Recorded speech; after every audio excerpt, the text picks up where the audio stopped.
Zungumza na Hanahabari. Asante sana. Kwanza tuanze kwa kumshukuru Mungu.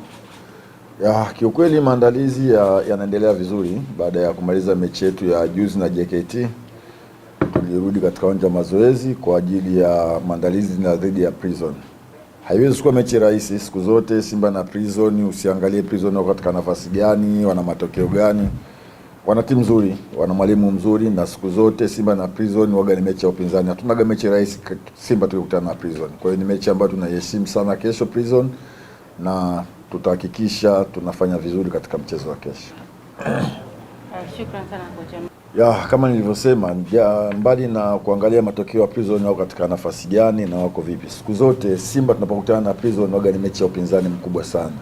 Kwa tuiangalie Prison katika nafasi waliopo. Tunaiangalia Prison tunapokutana nao huwa anatupa game namna gani. Kwa hiyo tunaamini haiwezi kuwa mechi rahisi.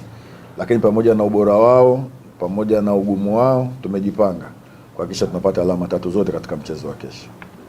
Shukrani sana kwa tutaendelea kuwakosa wachezaji wetu ambao ni Hamza, nafikiri Nangu, goalkeeper Yakubu, tutaendelea kuwakosa katika mchezo wa kesho. Lakini kitu kizuri ni kwamba Aura ameanza mazoezi na kila na timu, kwa hiyo ni mmoja ambaye amekuwa ni sehemu ya mazoezi katika mchezo wa kesho.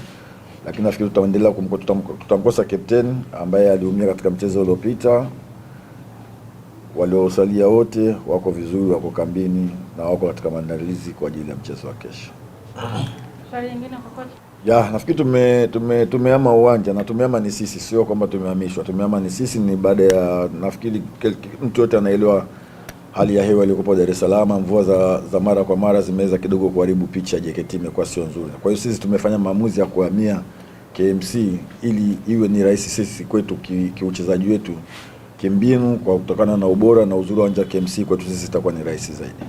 Kwanza nianze kuwashukuru mashabiki wa Simba na kuwapongeza. Kiukweli wamekuwa ni watu muhimu sana kwetu, wamekuwa na sisi katika kila hali na wamekuwa kisafiri na sisi. Cha msingi kwamba ni waombe waweze kufika kwa wengi kesho katika uwanja wa KMC, waje watupe support, na sisi kama Simba tunaambia kwamba tutafanya kile kitu kila mwana Simba anahitaji Simba ifanye. Shukrani. Habari za asubuhi. Sisi kama wachezaji tumejipanga vizuri kuelekea mchezo wa kesho. Naamini tumeyapokea maelekezo ya walimu na tupo tayari katika mchezo wa kesho kuhakikisha tunapata alama tatu. Mchezo wa kesho utakuwa ni mchezo mgumu ambao Prison ni watu wagumu sana ambao tunapokutana nao katika mechi zote, lakini nina imani kwa maandalizi tuliyofanya na uwezo tuliokuwa nao kwa sasa, na imani tutapata pointi tatu. Sisi kama wachezaji tunahamasika na kila mchezo, na kila mchezo kwetu ni fainali kwa sasa. Kwa hiyo tunahitaji alama tatu kila mchezo, na imani tutapata matokeo. Tunawashukuru washabiki wa Simba popote walipo na sapoti kubwa wanaotuonyesha. Tunahitaji sapoti yao kwa kila mchezo na kwa kila hali. Wakaribie katika uwanja wa KMC kuzidi kusapoti timu yao. Tunawakaribisha sana na tunawapenda sana.